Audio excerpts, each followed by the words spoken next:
Shalom Aleichem. Bapak Yahweh memberkati kita sekalian. Pada pagi hari ini, Bapak Ibu Saudara sekalian, sebelum kita bersama-sama mendengarkan firman Tuhan, saya ingin memperkenalkan terlebih dahulu seorang ibu yang baru bersama-sama dengan kita di tempat ini, yaitu Ibu Kristiani. Untuk Ibu bisa maju ke depan, supaya jemaat Tuhan bisa mengenal Ibu semuanya. Mari silakan Bu, di sini Bu. Tolong dikasih mic. Ya, silakan perkenalkan diri. Nama saya Bu Kristiani Wijaya, tinggal di Jalan Citarum 17 Semarang. Ya. Tanggal 1 Maret saya dibaptis pembaruan baru bersama Bapak Nino ke Magelang. Bertemu dengan Bapak Lukas Sutrisno. Saya sangat bersuka cita sekali karena saya sudah bebas dan aku pasti masuk surga. Amin. Itulah keinginan saya. Amin. Dan aku juga menginginkan keluarga kami semua diselamatkan.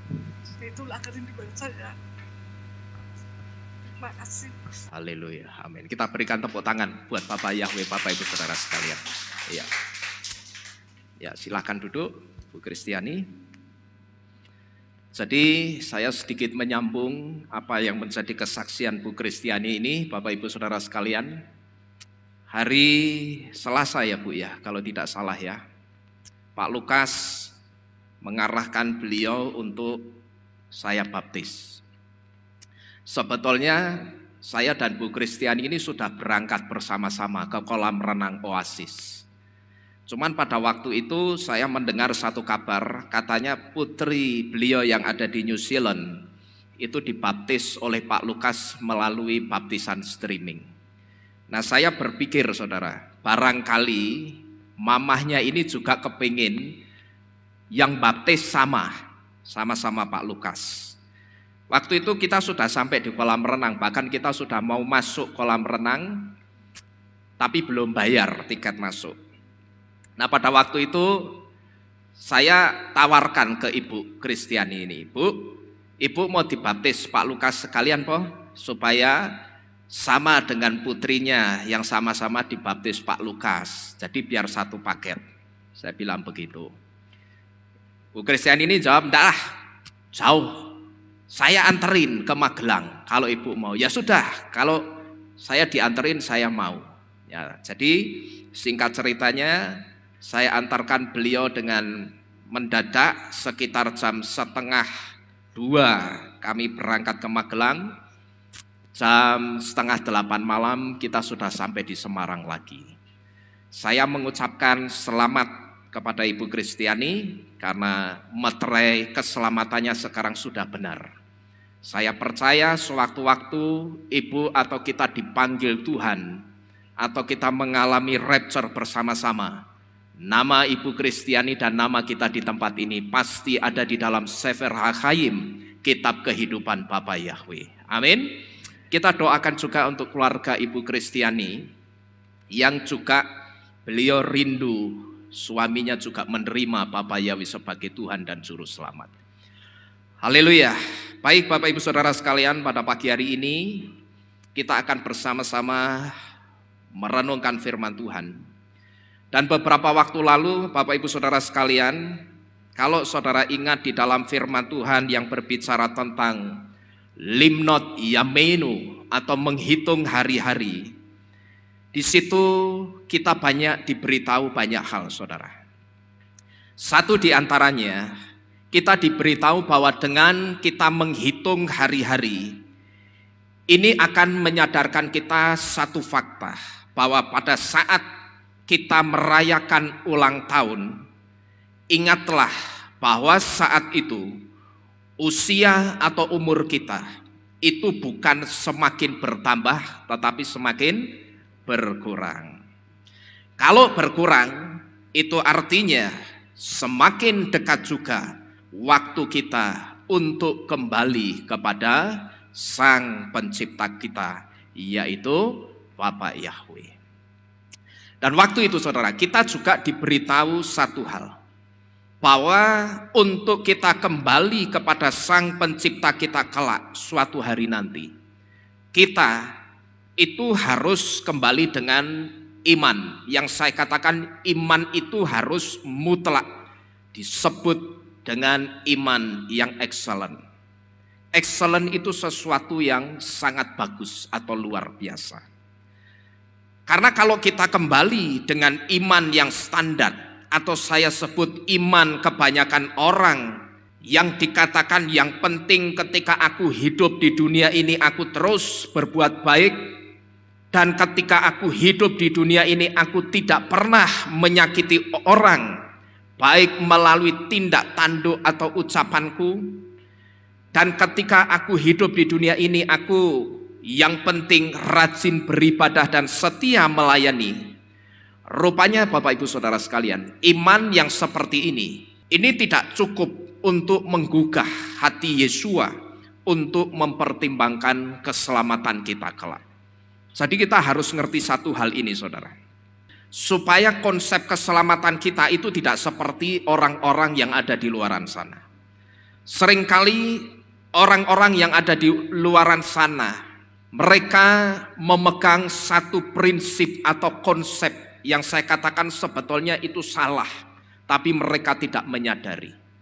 Kalau aku mau selamat, yang penting pada saat aku hidup di dunia ini, aku selalu berbuat baik, maka aku pasti bisa selamat.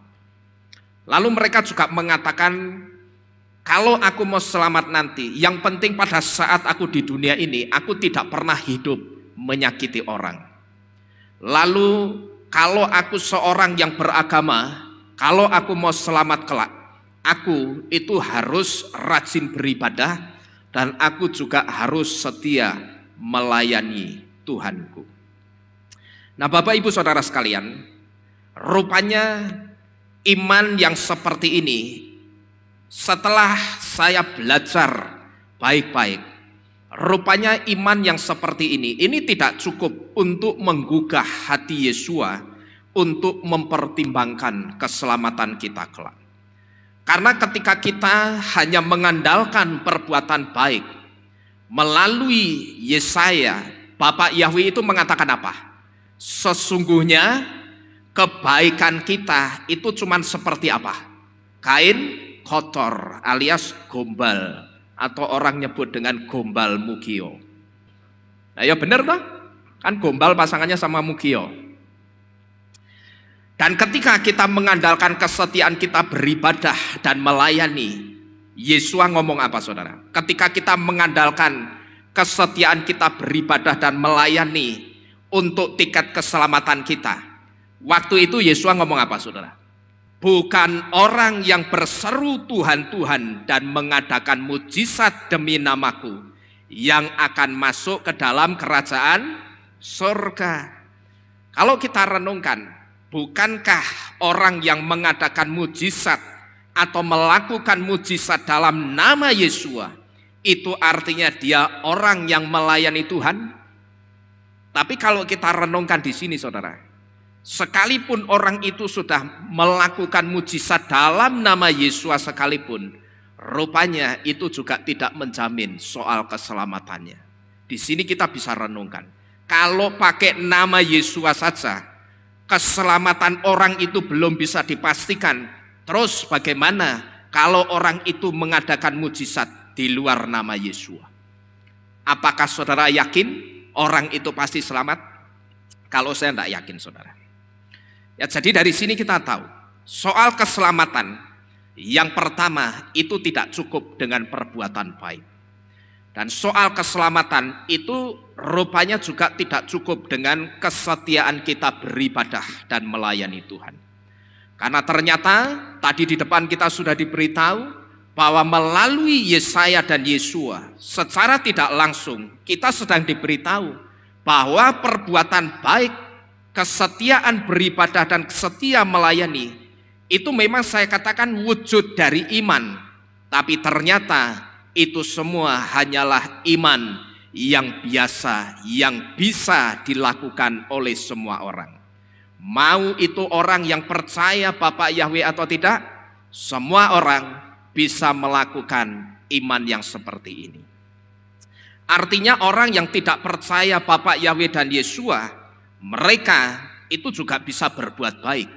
Bahkan terkadang perbuatan baik kita itu kalah sama mereka, saudara.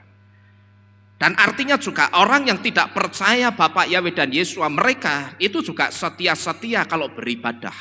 Mereka juga setia di dalam melayani Tuhannya.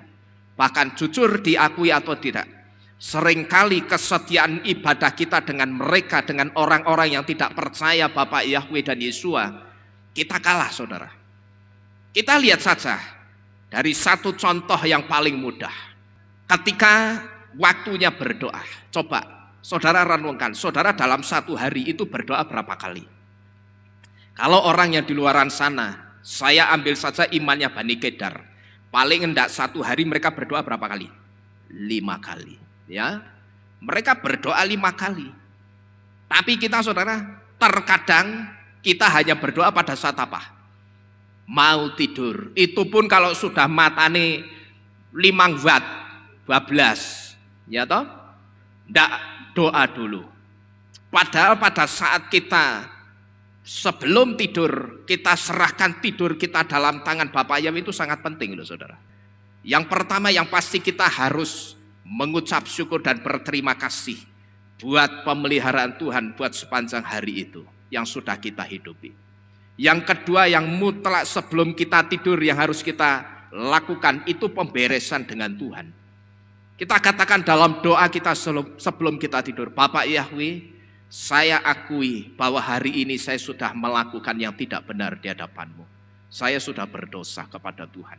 Kita katakan hatatilah Yahweh, saya sudah berdosa kepadamu. Karena apa, saudara? Di antara kita tidak pernah ada yang tahu besok pagi kita itu bangun atau enggak. Betul, saudara? Ada yang tahu besok pada saat malam kita tidur, besok pagi kita mesti bangun, ada yang tahu? Enggak ada. Tapi pertanyaannya, bagaimana kalau besok kita enggak bangun, tapi kita belum dalam keadaan yang beres dengan Tuhan? Maka kalau kita mau tidur, itu jangan asal tidur. Demikian pula ketika kita bangun pagi, ucapkanlah syukur karena Bapa Yahweh sudah melindungi dan menjaga istirahat kita. Dan jangan lupa, saudara, namai hari itu. Karena saya percaya mulutmu, ucapanmu, kata-katamu itu adalah kata-kata atau ucapan yang disertai dengan kuasa Bapa Yahweh. Ketika engkau beri nama hari itu, hari yang penuh dengan kemenangan, hari yang penuh dengan penyertaan Bapa Yahweh, maka sepanjang hari itu akan menjadi hari kemenangan buat kita semua. Amin. Jadi Bapak Ibu Saudara sekalian, orang yang tidak percaya Bapa Yahweh dan Yesua, mereka juga setia beribadah.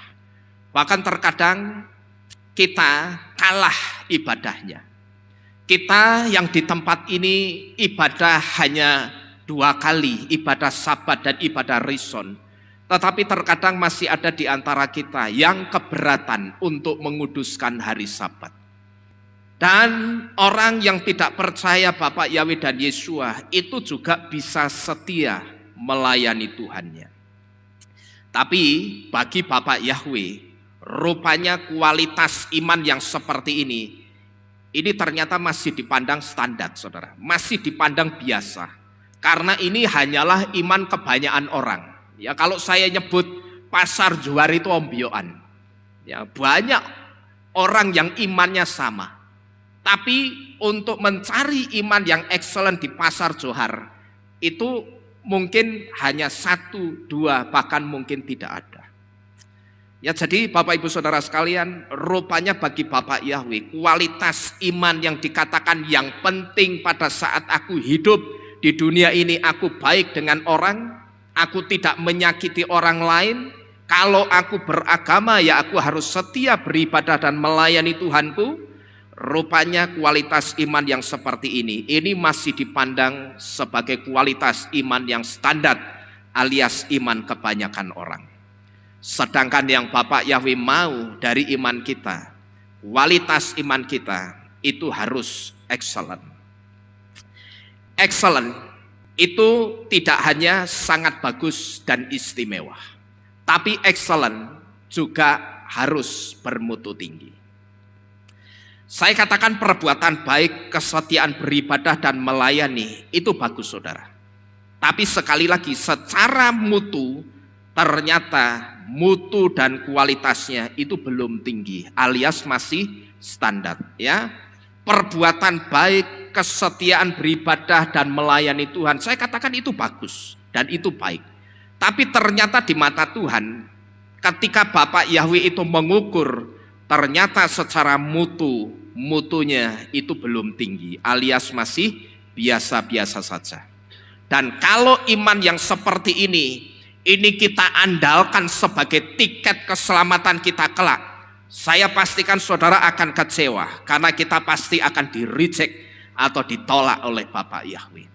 Ya, saya memberitahu kepada saudara ini, saudara perhatikan baik-baik. Kalau iman yang seperti ini saudara andalkan sebagai tiket keselamatan kita kelak, saya bisa pastikan saudara pasti akan kecewa. Karena apa?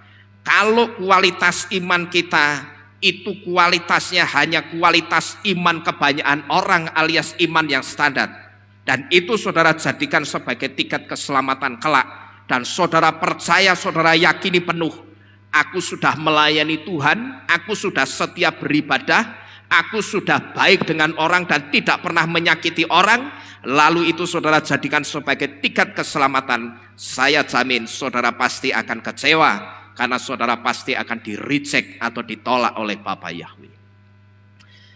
Melalui ucapan Yesaya dan Yesua, saya rasa itu sudah cukup memberitahu kita dengan jelas bahwa kebaikan kita, kesetiaan kita kepada Tuhan rupanya itu tidak cukup untuk menyelamatkan kita.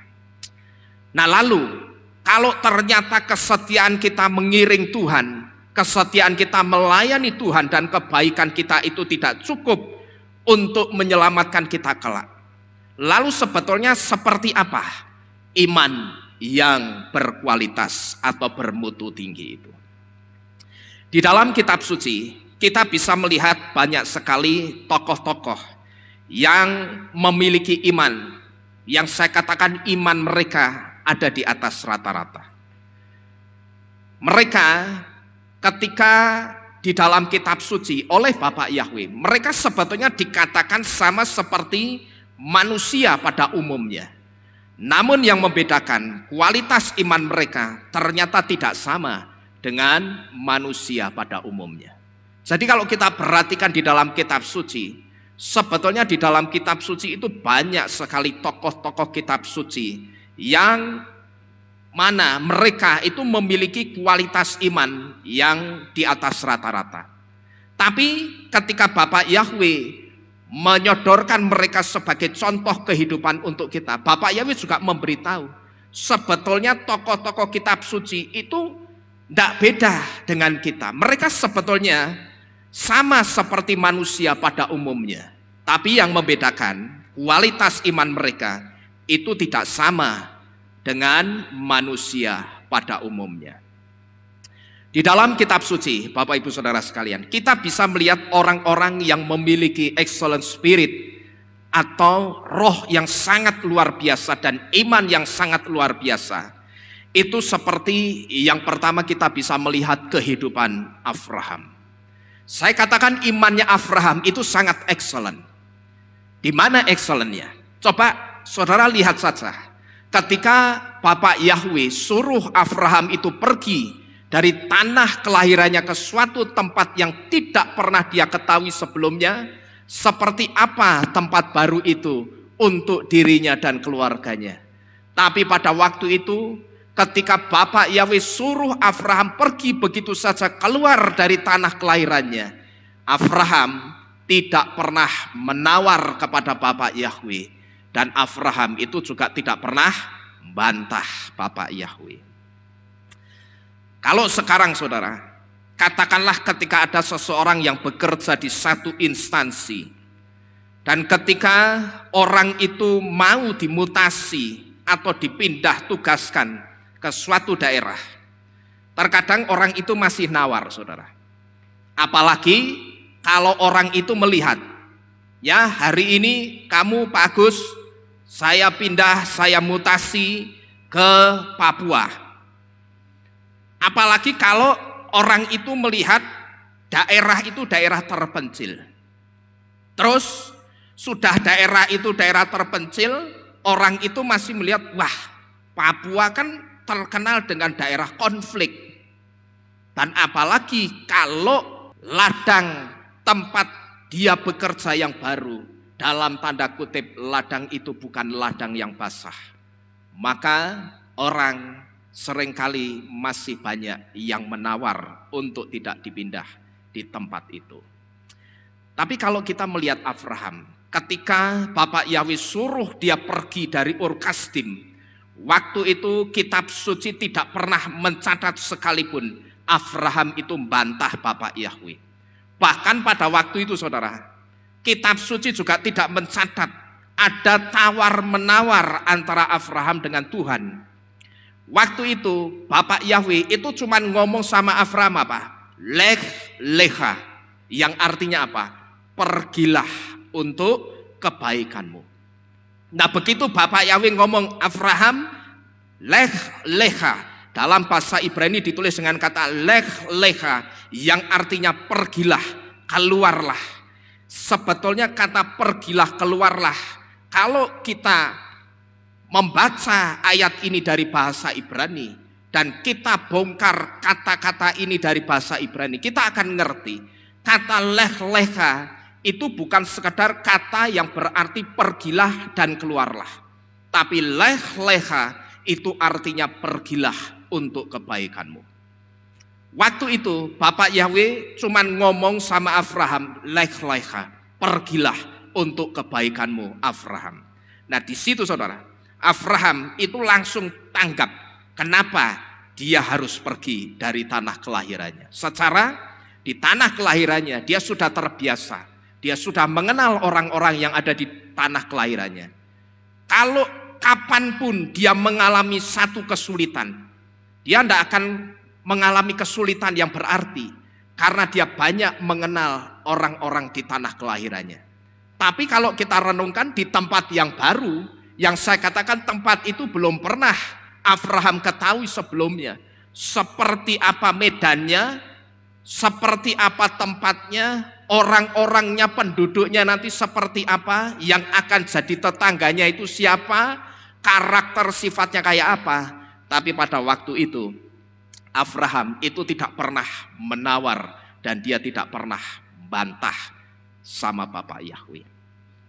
Memang selain Bapak Yahweh itu punya misi, ini juga karena lingkungan di Ur Kasdim itu bukan lingkungan yang baik dan sehat untuk imannya Abraham. Karena Bapak Yahweh berpikir, kalau aku mengerjakan misiku di Ur Kasdim, tidak akan jalan. Maka Abraham itu harus keluar dari Ur Kasdim, supaya Abraham itu bisa membawa misinya Bapak Yahweh. Jadi selain Bapak Yahweh punya misi ketika mengeluarkan Abraham dari Ur Kasdim, ini juga karena lingkungan Ur Kasdim itu bukan lingkungan yang baik. Karena apa? Saya ambil contoh, Ur Kasdim itu adalah tempat orang-orang yang menyembah berhala. Yang paling dekat dengan kehidupan Abraham adalah Terah, ayahnya sendiri, itu juga seorang penyembah berhala. Nah Bapak Ibu Saudara sekalian, kira-kira bagaimana dengan kita saudara? Ketika tiba-tiba katakanlah Roh Kudus itu berbicara kepada kita, dan Roh Kudus pada waktu itu katakan, kamu keluar dari komunitasmu yang tidak percaya kepadaku. Kira-kira apa yang akan kita lakukan saudara? Kalau tiba-tiba Bapak Yahweh ini ya, katakanlah saudara itu punya satu komunitas, tapi di tengah-tengah komunitas itu hanya saudara yang menyembah Bapak Yahweh. Lalu pada saat itu Roh Kudus itu tiba-tiba berbicara kepada kita. Dia katakan apa? Kamu keluar dari komunitasmu yang tidak percaya kepadaku. Kira-kira apa yang akan kita lakukan? Kita akan bersikap seperti Abraham yang langsung nurut dengan Bapak Yahweh, atau justru kita akan menawar, bahkan kita mungkin akan membantah Tuhan. Memang Bapak Ibu Saudara sekalian, ketika orang-orang yang ada di sekeliling kita atau di dalam komunitas kita itu masih menolak Bapak Yahweh dan Yesua, itu bukan berarti kita harus nyingkiri orang-orang itu, saudara. Ya, kita tidak boleh nyingkiri orang-orang itu. Memang ketika kita ada di satu komunitas orang-orang yang tidak percaya Bapak Yahweh dan Yesua, orang-orang tersebut tidak boleh kita singkiri.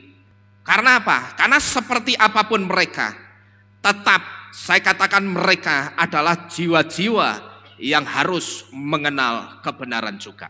Ya, jadi sekalipun kita memang ketika ada di satu komunitas, di situ hanya kita yang menyembah Bapak Yahweh, dan teman-teman komunitas kita itu menolak Bapak Yahweh dan Yesua dengan keras.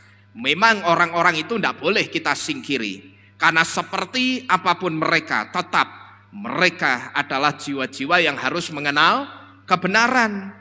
Tapi kita sudah diberitahu, saudara, kalau orang-orang yang ada di komunitas kita itu terus-terusan menolak Bapak Yahweh dan Yesua, dan mereka juga mengadakan pertentangan dengan kita, di sini kita harus peka.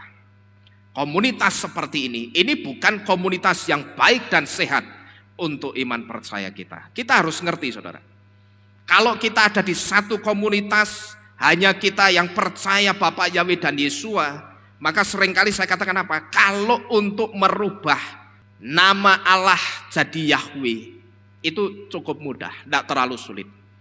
Tapi coba saudara perhatikan, begitu Yesus Kristusnya diotak-atik, orang itu langsung pasang benteng, dia langsung pasang badan untuk tidak mau mendengarkan kita lagi. Karena apa? Orang beranggapan kalau nama Allah Yahweh Cengli lah, ya, memang benar Allah itu bukan nama Tuhan kita. Kalau aku diajak kembali kepada nama Tuhanku sendiri, oke, Yahweh. Tapi coba saudara perhatikan, begitu nama Yesua itu saudara otak-atik, mesti orang itu langsung pasang benteng tinggi-tinggi.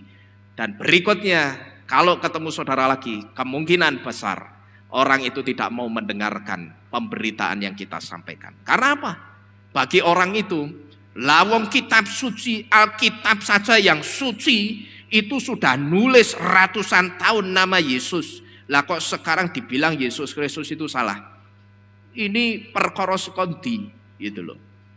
Ya, jadi kita harus ngerti, saudara. Kalau di dalam komunitas kita itu kemudian selalu menentang kita, mengadakan pertentangan dengan kita, kita harus ngerti bahwa komunitas yang seperti ini itu bukanlah satu komunitas yang baik dan sehat untuk iman percaya kita. Kita harus peka, saudara. Komunitas seperti ini bukan komunitas yang sehat untuk iman percaya kita. Sekalipun kita punya pilihan lain selain menyingkir, yaitu diam dan tetap ada di komunitas tersebut. Cuman pertanyaannya, pada saat kita memilih diam, kita kuat enggak ketika iman kita di dalam Bapak Yahweh dan Yesua itu terus-terusan diserang, dan kita juga terus-terusan ditentang dan dicibir oleh orang-orang yang ada di komunitas kita. Karena kalau kita perhatikan, orang-orang yang dulu ada bersama-sama dengan kita di sini, berapa banyak di antara mereka yang kembali ke iman lamanya hanya karena tidak kuat menghadapi cibiran dan pertentangan di dalam komunitas mereka soal nama Yahweh dan Yesua.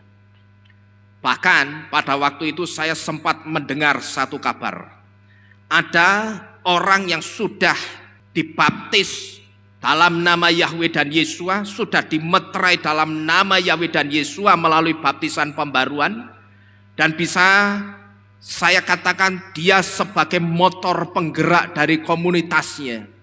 Tapi dari mulut orang tersebut justru saya mendengar satu berita yang buat saya itu sangat miris bagi orang yang sudah percaya Bapak Yahweh. Dia katakan apa? Kamu tahu? Coba kamu perhatikan, sekarang begitu kita itu sudah di dalam Bapak Yahweh dan Yesua, kita masuk ke akar Ibrani yang dalam. Coba kamu perhatikan itu, teman-teman kita. Kalau kita perhatikan, kalau kamu perhatikan, Kamu merasakan enggak teman-teman kita itu mulai sikapnya kurang nyaman dengan kita. Seperti seolah-olah kalau kita ada di situ mereka enggak nyaman. Kehadiran kita itu rasanya kok seperti tertolak ya. Sudah, sekarang begini saja. Kita buat satu konsep baru saja. Kita tidak usah tunjuk-tunjukkan identitas kita di dalam Yahweh dan Yesua. Supaya apa? Supaya teman-teman kita itu bisa menerima kita. Dan kita juga bisa membaur dengan orang-orang kebanyakan. Waktu itu sampai ada yang seperti itu loh saudara. Ya, sampai ada yang memilih menyembunyikan identitas mereka di dalam Bapak Yahweh dan Yesua. Supaya apa? Teman-teman komunitasnya itu tidak menolak mereka. Mengerikan bukan? Padahal kalau saya saudara itu sangat bangga sekali kalau saya itu sekarang sudah jadi anaknya Bapak Yahweh. Bu Kristiani bangga enggak sudah jadi anak Bapak Yahweh sekarang? Harusnya seperti itu. Kalau saya pribadi itu bangga sekali saudara. Sudah diterima Bapak Yahweh, dipilih Bapak Yahweh. Karena buat saya iman di dalam Bapak Yahweh dan Yesua itu final destination atau tujuan akhir untuk iman kita yang paling bisa menyelamatkan kita kelak. Amin. Karena setelah ini sudah tidak ada lagi keselamatan di luar nama Yahweh dan Yesua. Dan saya sering mengatakan kepada saudara-saudara, mundur seperempat langkah saja ke belakang, saudara kembali kepada nama Yesus Kristus, tidak akan ada keselamatan untuk saudara. Karena di kolong langit bumi ini hanya nama Yahweh dan Yesua lah yang menyelamatkan. Saya rasa Yesaya 43 ayat 11 itu jelas memberitahu kepada kita. Tapi syaratnya kita harus lihat ayat itu dalam bahasa Ibrani yang dikatakan Anoki Yahweh we'en mibal adaimosia. Akulah Yahweh, tidak ada juru selamat selain aku atau selain Yahweh. Lalu kalau kita mengacu ke Yohanan 10 ayat 30, ani wa ha'af ehad, aku Yesua dan Bapa adalah satu. Pertanyaannya, ada berapa juru selamat? Berarti ada 2 juru selamat kalau begitu. Oh tidak, juru selamatnya tetap satu, tapi manifestasinya ada berapa? Ada 3, yaitu Bapa Yahweh, Adonai Yesua dan Ruach HaKodes. Jadi dengan kata lain, Yahweh dan Yesua itu satu. Ini menunjukkan kalau keselamatan itu hanya di dalam nama Yahweh dan Yesua. Itu kalau saya saudara, saya sangat bangga. Bahkan saya pengen punya kaos yang tulisannya Yahweh dan Yesua. Itu pun juga sudah keturutan. Ada anak Tuhan yang kirim berkat kaos untuk saya. Kalau saya pergi-pergi, seringkali saya pakai kaos itu. Pokok kalau kaos itu sudah ada di tumpuan paling atas, ya mesti tak pakai. Ya karena saya itu modelnya kalau suruh udal-udal megah. Pokok sini dhuwur dhewe lah itu sing tak nggo. Begitu itu ada di atas kaos nama Yahweh. Wah, saya bangga makainya itu saudara. Ya, saya sangat bangga dengan Bapak Yahweh dan Yesua karena Yahweh dan Yesua itulah yang menyelamatkan kita. Tapi saya heran, kok sampai ada ya orang yang malah justru memilih menyembunyikan identitasnya di dalam nama yang sudah menyelamatkan dirinya. Nah di sini saya terus terang heran saudara. Saya bingung, tak pikir-pikir ya tidak ketemu akal. Dia sudah pasti menyelamatkan, Yesua sudah pasti menyelamatkan, Bapak Yahweh sudah pasti menyelamatkan, tapi masih merasa malu kalau Yahweh dan Yesua itulah yang menyelamatkannya. Ini saya ibaratkan, ini seperti orang itu naik kapal pesiar, lalu kapal pesiarnya itu nabrak gunung es dan kapal pesiarnya itu tenggelam, lalu dia terapung-apung di tengah lautan. Kemudian ada juru penyelamat yang mau menyelamatkan. Ayo naik ke sekoci supaya kamu selamat. Enggak usah lah, enggak usah. Saya malu naik sekoci. Wong saya tadi berangkat naiknya kapal pesiar. Malu ya mati gitu loh. Jadi dengan kata lain, kalau orang itu memilih menyembunyikan identitasnya, sebetulnya dia sedang malu mengakui Bapak Yahweh di hadapan manusia. Kira-kira responnya Bapak Yahweh apa? Yesus katakan, siapa yang malu mengakui aku di hadapan manusia, aku pun juga akan malu mengakui dia di hadapan para malaikatku. Berarti dengan kata lain orang itu tertolak atau diterima, saudara? Tertolak, ditolak. Ya, jadi saudara tidak boleh malu.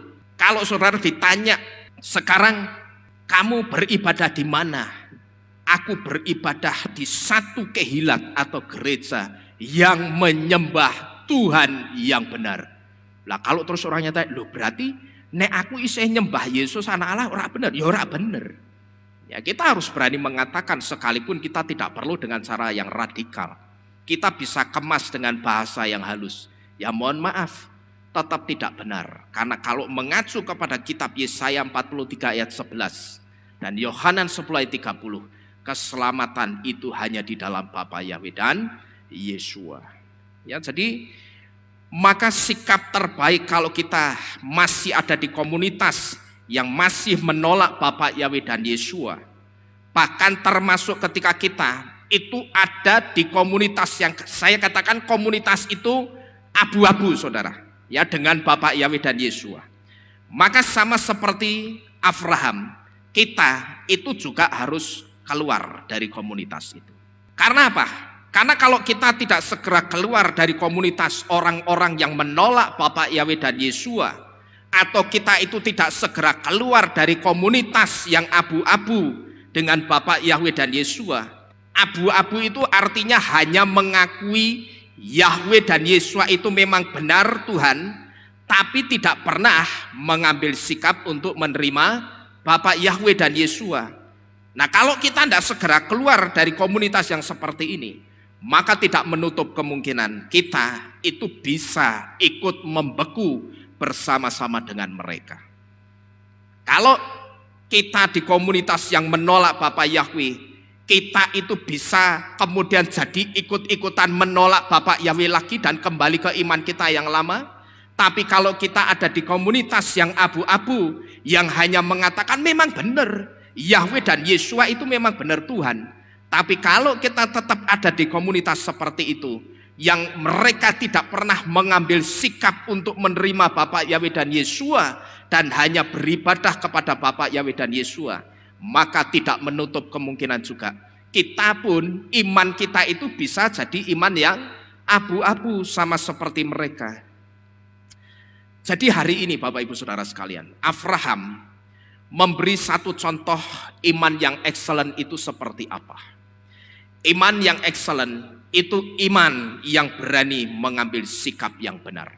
Keluar dari komunitas yang menolak kebenaran setelah kita coba mencairkan gunung es kesalahan di dalam komunitas tersebut.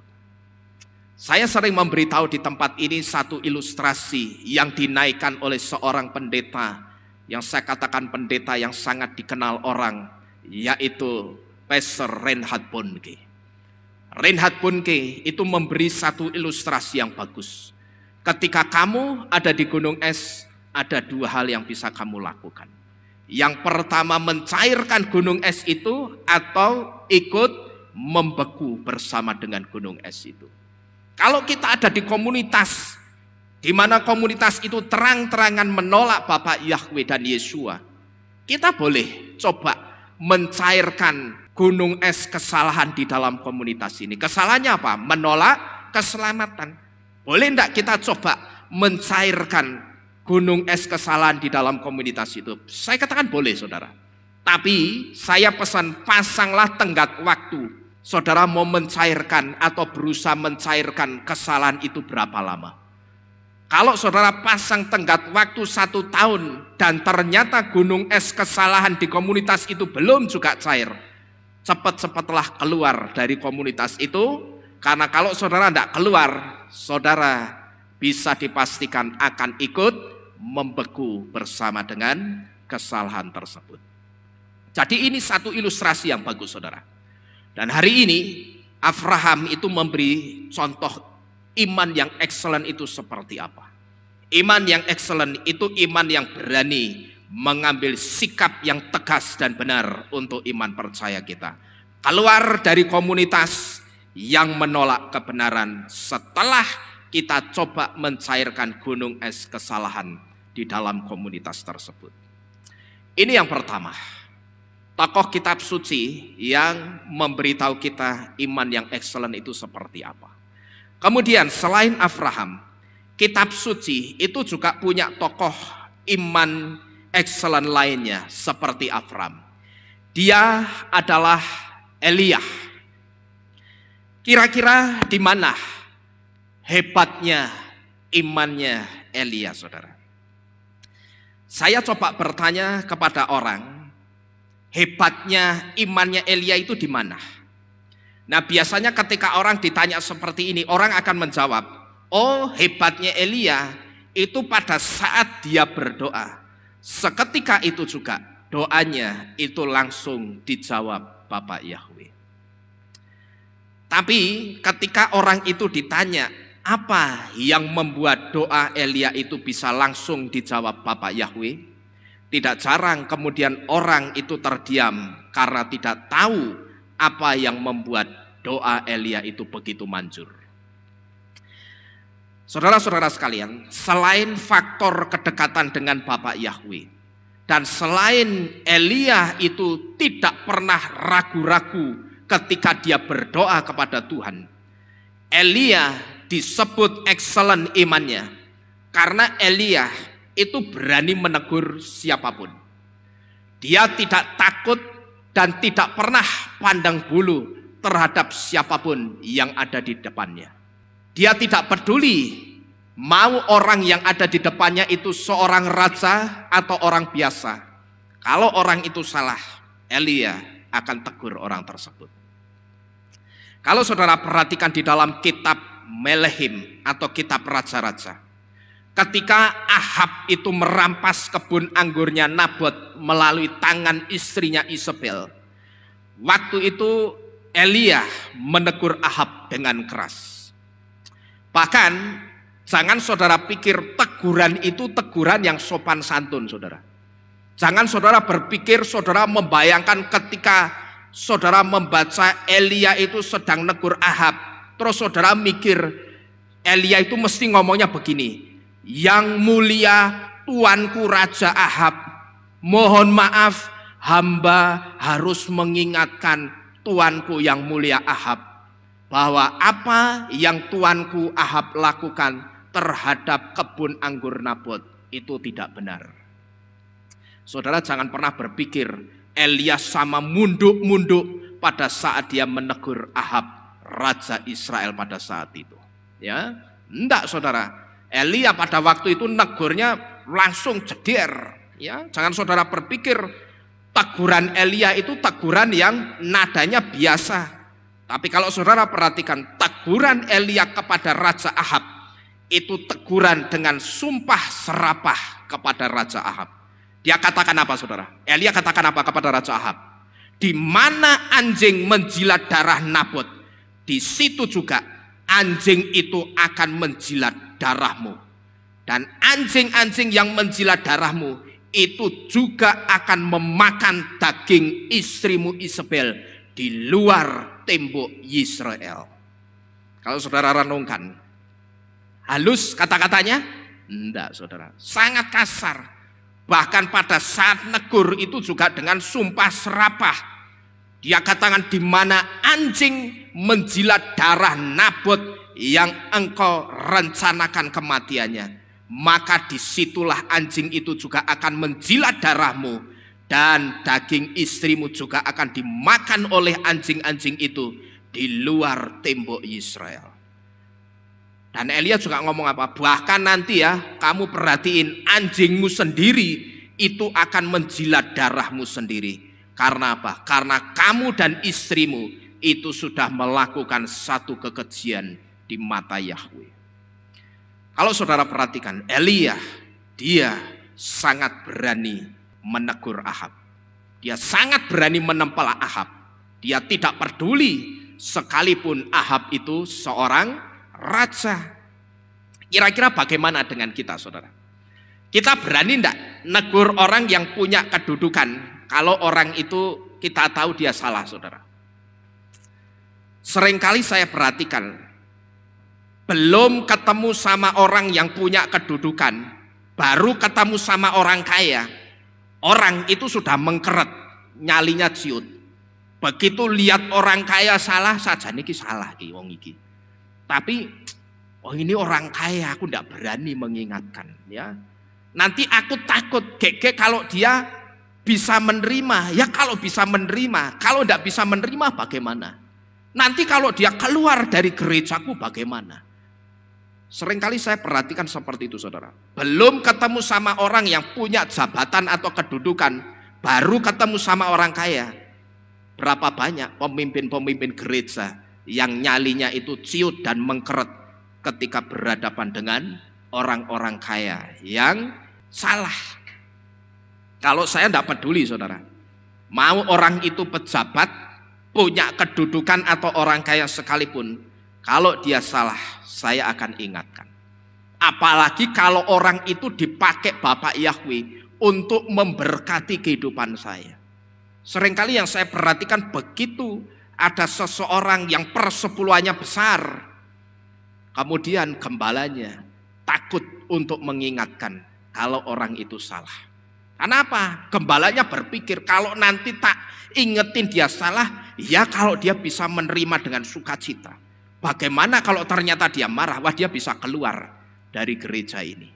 Kalau dia keluar, ya otomatis apa? Persepuluhannya yang besar itu ikut kabur, gitu loh saudara.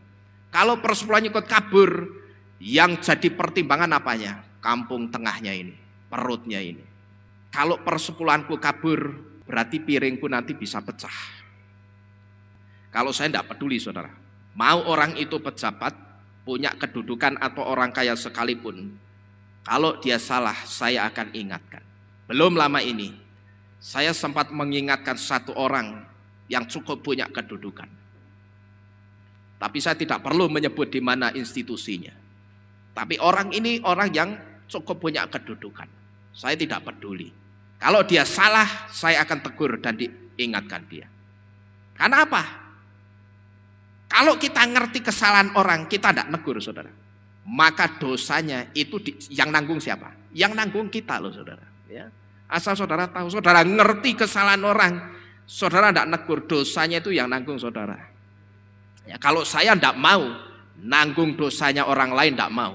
Ya, saya tidak mau nanggung dosa orang lain. Saya nanggung dosa saya sendiri saja sudah berat, disuruh nanggung dosanya orang lain, saya tidak mau. Ya. Saya ingat saudara, sebelum saya ditahbiskan jadi gembala dulu, saya dikasih satu wejangan. Pokok ya, kalau jadi gembala itu jangan sampai kalah wibawa sama pejabat dan orang kaya. Artinya apa? Artinya kalau pejabat dan orang kaya itu melakukan satu kesalahan, saya itu harus berani mengingatkan atau menegur. Karena siapapun yang kita jumpai, kalau orang itu punya kesalahan dan kita tahu, dosanya itu kita yang nanggung selama kita belum mengingatkan orang tersebut. Perhatikan ini baik-baik. Siapapun yang kita jumpai orangnya, kalau orang itu punya kesalahan dan kita ngerti, kita tahu, dosanya itu akan tetap tertanggung atas pundak kita selama kita itu belum mengingatkan kesalahan orang tersebut. Jadi selain karena wejangan ini, karena memang pembawaan saya dari dulu itu sudah seperti itu saudara ya. Saya tidak pernah takut mengingatkan kalau orang itu salah. Saya tidak pernah takut sama sekali. Sampai hari ini saya tidak peduli. Tanya-tanya orang yang saya tegur sekeras-kerasnya, dia orang kaya atau dia pejabat sekalipun, tidak pernah marah. Dia masih tetap menghubungi saya dan dia tetap minta pendapat saya. Ini menunjukkan kalau orang itu artinya bisa menerima nasihat firman Tuhan yang saya sampaikan. Karena saya yakin dia ngerti gembalaku itu benar, pendetaku itu benar. Justru kalau pendetaku atau gembalaku ngerti aku salah, tapi dia dukung kesalahanku, dia katakan pun enggak apa-apa, itu kan ikhtiar, itu kan namanya usaha. Gembalaku berarti sedang menjerumuskan aku. Kenyataannya orang itu saya tegur, dia tidak pernah marah dengan saya. Dia tetap menghubungi saya. Ya saya tidak pernah takut mengingatkan kalau orang itu salah. Karena yang ada di dalam jantung hati saya tidak mau orang itu binasa dalam kesalahannya. Bahkan dulu saya masih ingat saudara, pada waktu saya masih jualan handphone, saya itu sering ngomongi orang yang mau beli handphone, kalau kamu beli handphone jangan pernah menunjukkan sikap kampungan. Artinya apa? Seringkali waktu itu kan handphone masih jarang, sekitar tahun 2000-2001 handphone itu masih jarang yang pakai. Nah begitu orang itu bisa beli handphone pertama kali, itu kan kayak orang kampungan, orang desa itu loh. Wah di depan bakul, ih apik banget ya, wih bisa muni. Nah kalau orang sudah punya sikap seperti ini atau menunjukkan sikap seperti ini, ya alamat dikentel harganya. Ya pasti. Apalagi kalau saya ngerti seperti itu, wah ini belum pernah punya handphone, berarti dia belum pengalaman beli handphone. Tak kentel habis-habisan harganya. Maka saya dulu sering mengingatkan orang yang mau beli handphone sama saya tidak peduli, Mbak, Mas, Pak, Bu, kalau beli handphone itu pokok gini, tak kasih tahu ya, jangan menunjukkan sikap kayak wong desa, jangan menunjukkan sikap kampungan seolah-olah baru pertama kali pegang handphone.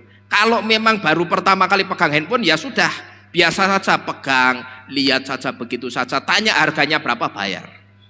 Tapi kalau Bapak Ibu itu menunjukkan sikap yang dideteksi penjualnya itu belum pernah sama sekali punya handphone, tahu enggak? Harganya bisa dikentel loh, bisa dikasih harga yang tinggi. Saya enggak peduli saudara, orangnya tak omongi gitu marah, saya enggak peduli. Tapi kenyataannya belum ada satupun pelanggan saya yang datang ke toko saya yang marah pada saat tak omongi di sowe iki, ya kampungan, wong baru beli handphone saja sudah senangnya setengah mati. Tidak ada yang marah saudara, kenyataannya justru orang itu tetap datang beli sama saya, ya tetap jadi langganan saya. Jadi Bapak Ibu saudara sekalian, sikap seperti inilah yang membuat doa Elia itu selalu didengar langsung oleh Bapa Yahweh. Dan kalau kita perhatikan, Elia itu juga satu pribadi nabi yang berani melawan arus. Elia, saya katakan dia tidak seperti pemimpin-pemimpin gereja yang nyalinya langsung ciut ketika digertak sama sinodenya mau dipecat kalau pakai nama Yahweh karena dianggap tidak sealiran. Elia tidak seperti itu saudara. Padahal andai saja pemimpin-pemimpin gereja itu berani melawan arus seperti Elia di dalam Bapa Yahweh, saya kok cuman punya satu iman percaya dan keyakinan, Bapak Yahweh itu pasti menolong pemimpin-pemimpin gereja itu sama seperti Bapak Yahweh menolong Elia menghadapi pejabat-pejabat kerajaan. Bahkan tidak hanya pejabat kerajaannya, tapi rajanya langsung begitu berhadapan dengan Elia, rajanya itu tunduk dan dia tidak berkata apa-apa. Kalau saudara perhatikan, rajanya itu begitu Raja Ahab begitu ditegur Elia, itu seperti kebo dicucuk hidungnya. Langsung nurut dia mendengarkan domblong Elia ngomong. Ya kira-kira penggambarannya seperti ini. Tak kandani ya. Coba saudara perhatikan, kira-kira penggambarannya seperti ini. Pada saat Elia negur Ahab, Ahab itu langsung mendengarkan Elia. Dan dia tidak berkutik, dia dengarkan sampai selesai. Lalu dia katakan, lalu aku harus berbuat apa? Kalau kamu tidak bertobat, maka apa yang aku katakan tadi? Anjing-anjing yang dulu menjilat darah Nabot di tempat itu juga anjing-anjing yang sama itu akan menjilat darahmu. Dan anjing-anjing itu juga akan memakan daging istrimu Isabel. Bahkan kamu tahu, percaya atau tidak Ahab, anjingmu sendiri itu nanti juga akan jilati darahmu sendiri. Itu kalau kamu tidak bertobat. Saya sangat bersyukur sekali Bapak Ibu Saudara sekalian, ketika orang tua saya dulu berani keluar dari sinode yang lama karena nama Yahweh. Saya sangat bersyukur orang tua saya itu dulu orang tua yang punya keberanian. Karena pada waktu itu sinode kita yang lama, yang tidak perlu saya sebut nama sinodenya, waktu itu sinode tersebut yang menaungi kita memberi satu ultimatum. Kalau ada anggota sinode, cabang sinode yang pakai nama Yahweh, harus keluar dari sinode. Mohon maaf, sinode tidak bisa menaungi cabang itu lagi. Dan pada waktu itu Bapak Ibu Saudara sekalian, sebelum dipecat, kita keluar duluan. Waktu itu sebelum dipecat, belum sampai dipecat, kita keluar duluan. Karena buat kami sekeluarga, prinsip kami yang kasih makan itu Bapak Yahweh, bukan sinode. Tapi sekalipun pada waktu itu sinode memberi gaji kepada kita, tapi kalau sinode melarang tidak boleh pakai nama Yahweh dan Yesua, kami sudah putuskan kami akan tetap keluar dari sinode tersebut. Kemudian disusul oleh Bapak Gembala Yusak Bambang keluar dari sinode tersebut dan bergabung dengan sinode yang menyembah Bapak Yahweh. Jadi bisa saya simpulkan, karena waktu itu kami berani melawan arus, maka sampai hari ini kami sekeluarga bisa tetap hidup dan melayani Bapak Yahweh. Yang saya katakan, ketika kami melayani Bapak Yahweh buat kami melayani dengan segala kelimpahan dalam segala hal. Karena buat kami saudara, prinsip saya cuma begini, ikan yang melawan arus itu ikan yang hidup atau yang mati? Ikan yang hidup, ya. Hanya ikan yang hidup yang bisa melawan arus. Kalau dia mati, dia bisa melawan arus? Tidak bisa, dia akan kintir ikut arus itu kemana. Cuman masalahnya pada saat kintir, dia ketatap batu, ya pada mati gitu loh. Ya, jadi ternyata melawan arus itu tidak membuat orang mati. Dan melawan arus itu tidak membuat pelayanan itu kemudian mati. Tapi saudara bisa lihat, justru ketika kita melawan arus, Bapak Yahweh memberkati pelayanan kita. Saya yakin kalau kita masih ada di arus yang lama, kita tidak seperti ini saudara. Ya, kita tidak mengenal kebenaran-kebenaran sedalam yang kita kenal sekarang ini. Ini yang kedua, Bapak Ibu Saudara sekalian. Melalui Elia, Bapak Yahweh memberitahu kita seperti apa iman yang excellent itu. Lalu berikutnya, selain Abraham dan Elia, kitab suci juga punya tokoh iman lainnya yang imannya juga excellent sama seperti Abraham dan Elia. Dan dia adalah siapa itu? Hanok atau Henok. Coba kita baca bersama-sama. Kita lihat seberapa dahsyat, seberapa excellentnya imannya Hanok atau Henok ini. Kita buka di dalam kitab Efrim atau kitab Ibrani pasal ke-11 ayat yang pertama. Ayat piro gimana ya? Oh, ayat yang kelima. Efrim atau Ibrani 11 ayat yang kelima, di situ dikatakan dengan iman Hanok atau Henok telah diangkat sehingga dia tidak melihat kematian. Dan dia tidak ditemukan karena Elohim telah mengangkatnya. Sebab sebelum pengangkatannya, Hanok telah dijadikan kesaksian untuk menjadi berkenan kepada Elohim. Lalu coba kita baca juga di dalam kitab Yaser. Saudara sudah punya kitab Yaser semua ya? Kalau punya, belum punya ya Bu ya? Oh hilang, nanti saya kasih lagi. Saudara buka kitab Yaser pasal 3 ayat 27 sampai 28, itu halaman 12. Yang paling gampang nyarinya pakai halaman 12. Di situ dikatakan, dan pada waktu itu anak-anak manusia ada bersama Hanok, dan Hanok sedang berbicara kepada mereka. Mereka mengangkat matanya dan tampak seperti seekor kuda besar turun dari Syamayim atau dari surga, dan kuda itu berpacu di udara. Dan mereka mengatakan kepada Hanok apa yang mereka lihat. Dan Hanok berkata kepada mereka, karena akulah kuda ini turun ke bumi. Waktunya telah tiba, aku harus pergi daripadamu dan aku tidak dapat engkau lihat. Kuda itu turun pada waktu itu dan berdiri di depan Hanok, dan semua anak-anak manusia yang ada bersama Hanok memandangnya. Dan Henok atau Hanok memerintahkan lagi supaya seruan diumumkan. Katanya, di manakah manusia yang ingin mengenal jalan-jalan Yahweh Elohimnya, biarlah dia datang hari ini kepada Hanok sebelum dia diambil dari antara kita. Dan semua anak-anak manusia berkumpul dan datang kepada Henok hari itu. Semua raja-raja bumi bersama para pemimpin dan penasihat tinggal bersamanya hari itu. Maka Henok mengajar anak-anak manusia hikmat dan pengetahuan dan memberikan mereka pengajaran ilahi, dan dia memerintahkan mereka melayani Yahweh dan berjalan dalam jalan-jalannya sepanjang umur hidup mereka, dan dia terus membawa damai di antara mereka.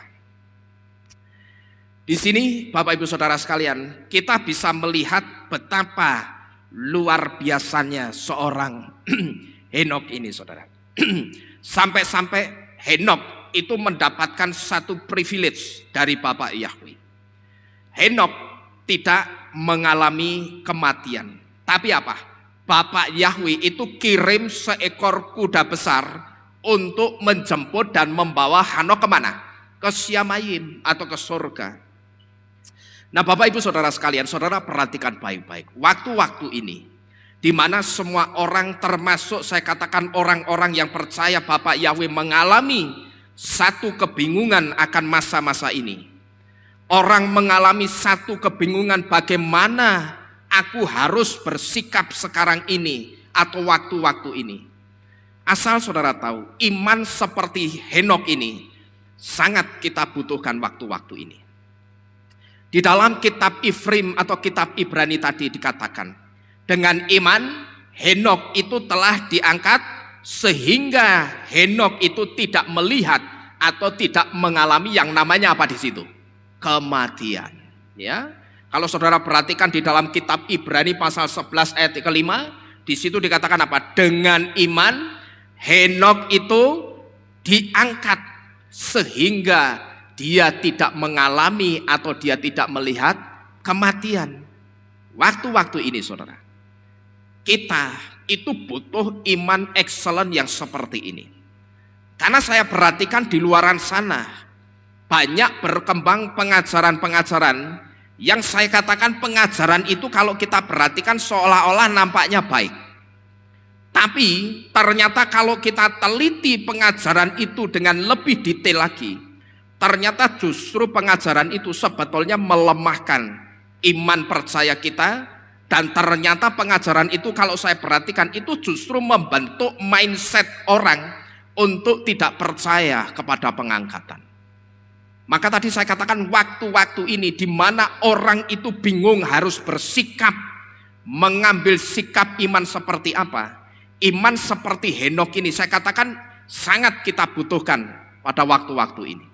Karena di luaran sana sekarang ini berkembang satu pengajaran yang nampaknya baik, tapi ternyata setelah saya perhatikan baik-baik, saya teliti pengajaran yang nampaknya baik ini ternyata justru membentuk mindset kita itu untuk tidak percaya kepada pengangkatan. Padahal kitab suci di dalam kitab Tesalonikim atau kitab Tesalonika, pengangkatan itu ada enggak? Ada, pengangkatan itu ada. Di situ dikatakan yang pertama-tama akan diangkat adalah orang-orang yang mati di dalam Yahweh dan Yesua. Dari liang kubur orang-orang yang percaya kepada Bapa Yahweh dan Yesua, liang kubur itu akan terbuka dan akan keluar tubuh kemuliaan untuk diangkat Yesua. Baru setelah orang-orang yang mati di dalam Yesua ini diangkat, kemudian kita yang masih hidup, yang masih mempertahankan iman di dalam Bapa Yahweh dan Yesua, giliran kita untuk diangkat di awan-awan kemuliaan Yesua. Jadi pengangkatan atau rapture itu ada. Ya. Jangan kita seperti orang-orang yang dikatakan di dalam kitab Yohanan yang berpikir bahwa sejak zaman nenek moyang kami dulu sudah diberitakan akan hal ini. Tapi kenyataannya mana pengangkatan itu? Ternyata itu hanyalah dongeng belaka. Di dalam kitab Yohanan itu ada orang-orang yang seperti itu sudah dinubuatkan, orang-orang yang tidak percaya kepada pengangkatan. Dan kalau saya renungkan pengajaran yang sekarang berkembang di luaran sana, ini persis dengan apa yang sudah dinubuatkan di dalam kitab suci. Pengajaran itu nampaknya baik, ya, nampaknya seolah-olah baik dan seolah-olah benar. kalau kita lihat dengan nalar kita. Tapi ternyata kalau kita renungkan dan kita perhatikan baik-baik, ternyata saya menemukan di dalam pengajaran itu justru membentuk mindset orang percaya itu jadi orang yang tidak percaya kepada pengangkatan. Pengajarannya ngomong apa, saudara? Pengajarannya itu ngomong begini, ayo kita rame-rame beli tanah, dan ayo kita rame-rame nanam sayur-sayuran. Untuk apa? Untuk jaga-jaga pas masa kesusahan besar nanti terjadi, di mana saat masa kesusahan besar nanti, saat itu orang tidak bisa membeli dan menjual kalau tidak punya tandanya si pembinasa keji, bilangan anti Hamasyah. Pengajarannya ngomong seperti itu, saudara. Ya. Nampaknya kayak satu pengajaran yang lucu, dan kalau kita renungkan, wah ya benar juga ya. Ini kan sudah digalakkan pemasangan tandanya si pembinasa keji anti Hamasyah, dan sudah terlihat buktinya. Orang tidak bisa masuk ke mal dengan begitu saja, sedangkan mal itu pusat perbelanjaan, tempat di mana orang melakukan transaksi menjual dan membeli, dan orang yang tidak punya tanda binatang itu tidak bisa masuk. Dan kalau kita perhatikan, mau masuk ke bank juga begitu, harus punya tandanya binatang buas itu. Kalau tidak punya, tidak bisa masuk. Ya, lalu orang-orang yang ada di komunitas tersebut, mereka mengatakan, ayo kita rame-rame beli tanah dan kita nanam sayur-sayuran. Bahkan ada yang sibuk mengatakan, ayo kita beli tanah di daerah pegunungan yang ngumpet, supaya nanti kalau anti Hamasyahnya itu kan di kota, kan ada ayatnya, kalau si pembinasa keji itu mengejar, larilah ke pegunungan. Sekarang saya mau tanya, memang di pegunungan tidak ada musuhnya, ya? Saudara ngerti? Saudara boleh lari ke pegunungan, lari ke hutan sekalipun, tapi saudara harus siap musuhmu macan. Ayo, masih berani mengatakan supaya kita tidak terkejar? Ya memang manusianya tidak bisa ngejar, sing ngoyak macan. Lebih ngeri, saudara-saudara sekalian. Orang berpikir kalau orang itu lari ke pegunungan, ke hutan, dia bisa bersembunyi dan tidak akan ketahuan. Itu pikiran kolot, kuno, primitif, tak ada di desa itu.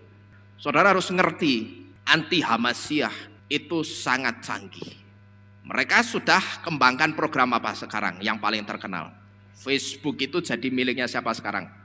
Metaverse. Mereka itu canggih.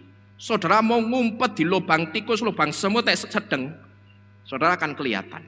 Mereka canggih loh, saudara. Peralatannya itu canggih. Maka kalau orang mengatakan, ayo kita rame-rame beli tanah di hutan, ya kita ngumpet di sana supaya nanti kalau dikejar-kejar kita tidak ketangkap jari sopo, gitu loh. Jajal aja kalau tidak percaya. Ya kamu tidak ketangkap manusia, ketangkap macan. Podo wae. Ya toh. Jadi pengajaran itu ngomong seperti ini, saudara. Ayo kita jaga-jaga pas masa kesusahan besar nanti. Ya, karena saat itu orang tidak bisa membeli dan menjual kalau orang tidak punya tandanya si anti Hamasyah. Sedangkan kita kan tidak mau diisi sama tandanya si anti Hamasyah itu. Kalau saya, saudara, saya tidak pernah mau sekalipun ngeset iman saya seperti ini. Saya sudah dengar pengajaran ini sejak tahun 2012-2014an kalau tidak salah. Ya, melalui seseorang yang khotbah tentang pengajaran ini. Jadi pengajaran ini sebetulnya sudah lama. Sekitar 2012-2014 seorang perempuan itu pendetanya.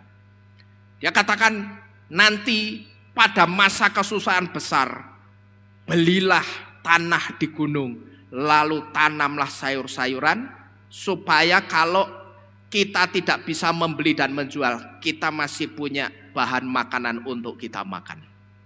Pengajarannya waktu itu ngomong begitu. Jadi ini pengajaran sudah lama, saya tidak kaget. Cuman sekarang ini berkembang lagi seiring berjalannya fenomena penanaman tandanya binatang buas. Jadi kalau saya pribadi saudara, saya sampai detik ini dari dulu tahun 2012-2014, saya tidak pernah mau ngeset iman saya atau pikiran saya seperti itu. Bahkan sejak dulu saya tentang mati-matian. Saya katakan, terjadilah apa yang menjadi imanmu. Imanmu nandur-nandur, pas masa kesusahan besar, yo nanduro terus. Dengan kata lain, sebetulnya kamu sedang beriman, kamu itu ndak diangkat gitu loh. Ya wes nandurin terus. Kalau saya ndak mau. Ya karena saya percaya pada masa kesusahan besar sebelum itu diserahkan kepada anti Hamasiah. Saya percaya saudara dan saya sudah diangkat Bapak Yahweh. Amin. Ya, jadi itu iman kita yang benar. Maka saya tidak pernah mau ngeset iman saya seperti itu saudara. Karena pengajaran seperti ini sama saja mendoktrin orang bahwa pengangkatan itu tidak ada gitu loh. Ini sama saja mendoktrin orang ini ya. Kayaknya kayak guyonan. Ayo rame-rame yo beli tanah lalu kita tanam sayur-sayuran untuk jaga-jaga pas masa kesusahan besar. Saya katakan pengajaran seperti ini sebetulnya mendoktrin orang untuk tidak percaya kepada pengangkatan. Pengangkatan itu tidak ada aslinya. Dengan kata lain pengajaran itu sedang ngomong seperti itu. Maka karena tidak ada pengangkatan, ya kita itu harus siap-siap. Kita beli tanah, kita tanam sayur-sayuran supaya pas masa kesusahan besar atau the great tribulation nanti kita bisa makan dari hasil kebun kita sendiri. Kalau saya tidak mau saudara ngatur pikiran dan iman saya seperti itu ya. Kalau iman saya, kita tidak akan melihat masa kesusahan besar itu sama seperti Henokh tidak melihat kematiannya. Amin. Tapi apa? Tapi saya percaya sebelum masa kesusahan besar itu, Yesua pasti sudah menjemput kita di awan-awan kemuliaannya. Amin. Itu harus jadi iman kita. Ya, iman kita itu harus diset dan harus ngomong bahwa aku tidak akan pernah melihat masa kesusahan besar itu. Sama seperti Henokh yang tidak pernah melihat kematiannya. Tapi Henokh diapakan? Diangkat oleh Elohim ke Syamayim. Henokh itu dikatakan imannya excellent karena apa? Dia punya iman gitu loh. Bahwa ada pengangkatan untuk aku kelak. Terjadi enggak? Saya tanya. Terjadi. Yang ngomong bukan saya cuma nyomot kitab suci loh. Di dalam kitab Yaser tadi. Henokh katakan, lalu di dalam kitab Efrim atau Ibrani diteguhkan. Dengan iman Henokh tidak melihat kematiannya, tetapi dia diangkat. Bapak Yahweh kasih satu privilege sampai Henokh itu dijemput sama seekor kuda yang besar. Nah kita imannya juga harus seperti itu Bapak Ibu Saudara sekalian ya. Saya cuma percaya selama sekarang ini belum terjadi rapture atau pengangkatan, berarti Roh Kudus masih ada enggak kira-kira? Masih ada. Dan kalau Roh Kudus itu masih ada, Roh Kuduslah yang pasti akan menolong kita waktu-waktu ini. Kalau waktu-waktu ini Tuhan izinkan, bisa enggak saya sebut waktu-waktu ini bukan masa kesusahan besar, tapi saya sebut dengan pra kesusahan. Bisa enggak? Bisa. Kalau kita perhatikan, sekarang mau kemana-mana harus pakai tandanya binatang buas. Maka saya pernah memberitahu kepada saudara, kalau saudara pengen betul-betul bertobat, saudara yang sudah diisi barang itu mau bertobat sungguh-sungguh, yang pertama, saudara rendahkan dirimu serendah-rendah mungkin di hadapan Bapak Yahweh. Getarkan rohnya Bapak Yahweh untuk mengampuni saudara. Itu yang pertama. Kemudian yang kedua, jangan lagi saudara pakai tandanya binatang buas itu untuk saudara masuk mengakses ke mal, pusat perbelanjaan atau pemerintahan. Jangan saudara pakai lagi. Karena kalau saudara pakai, asal saudara tahu, begitu saudara ada di depan mesin scan-nya. Mohon maaf, Bapak mau masuk, Ibu mau masuk? Iya. Punya tandanya binatang buas itu, tolong di-scan. Begitu tit, oke, Bapak sudah terdaftar jadi member. Silahkan masuk. Asal saudara tahu. Begitu scan barcode itu berbunyi tit dan saudara dipersilahkan masuk, ketahuilah bahwa saat itu juga ada satu hati yang sedang saudara sakiti. Dan hati itu tidak lain adalah hatinya Yesus. Jadi jangan bangga kalau saudara bisa masuk ke mall, ke pusat pemerintahan pakai tandanya binatang buas. Jangan bangga. Asal saudara tahu Bapak Yahweh, Yeshua itu hatinya tersayat-sayat. Karena saudara sudah diberitahu, saudara tetap nekat. Mumpung masih ada kesempatan, barangkali masih ada kemurahan Bapak Yahweh untuk mengampuni saudara. Hargai, hormati keberatan hati Yeshua. Di dalam tubuh saudara dan saya itu sudah dikasih imunitas dari Syamayim, dari Bapak Yahweh. Dan itu tidak bisa ditembus oleh apapun. Kalau saudara sampai diizinkan kena, jangan pernah saudara imani, oh aku kena ini. Tapi jadikan itu sebagai kesaksian kalau saudara berhasil dibuat Bapak Yahweh melewati barangnya si anti Hamasyah itu. Jadi Bapak Ibu Saudara sekalian, saya sangat percaya selama belum ada rapture atau pengangkatan, Roh Kudus itu masih ada di tengah-tengah kita. Dan kalau Roh Kudus masih ada, dialah yang akan menolong saudara dan saya. Kalau saudara mau nanam-nanam, ya nanam-nanam aja. Nggak usah pakai konsep, ini aku tak nandur-nandur lah.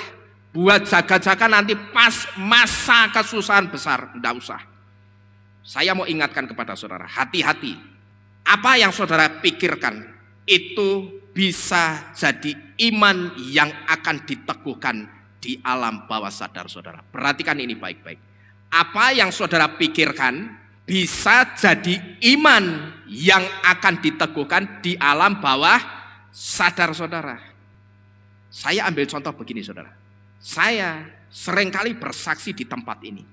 Saya itu tidak pernah mau jadi gembala. Saudara boleh tanya Pak Dedeng itu. Saya tidak pernah mau jadi gembala. Tapi tanpa saya sadari, saya itu pernah berpikir begini. Nanti kalau aku khotbah, yang baca kitab suci itu keponakannya Pak Dedeng, anaknya Pak Joko itu. Itu pernah terpikir di pikiran saya. Tapi dalam pikiran saya tidak pernah ngomong kalau aku jadi gembala, bukan seperti itu. Tapi dalam pikiran saya itu ngomong kalau nanti aku khotbah, sing baca kitab itu mau tak bikinkan mimbar khusus di sini nih tepatnya. Di sini mau tak pakein jas, tak kasih dasi. Terus kalau pas saya nyampein firman, itu bagian baca ayat-ayatnya. Itu pernah terpikirkan saya. Tapi saya tidak pernah mikir pengen jadi gembala sekalipun, tidak pernah. Yang saya pengenkan dulu jadi apa? Bisnismen. Aku tak sing bisnis wae, ora usah jadi gembala, nanti aku yang ngasih duit gembala. Gitu loh, tak yang memberkati gembala. Kepengenan saya seperti itu saudara. Tidak pernah terpikir jadi gembala. Tapi rupanya apa yang saya pikirkan di alam bawah sadar saya tanpa saya sadari, sekarang terjadi tidak saudara? Terjadi yuk. Jadi hati-hati. Kalau saudara bilang tak nandur-nandur lah, supaya nanti pas masa kesusahan besar, aku aman. Aku tidak bisa beli-beli, tidak apa-apa. Karena aku masih bisa makan dari hasil kebunku sendiri. Saya ingin memberitahu kepada saudara, hati-hati.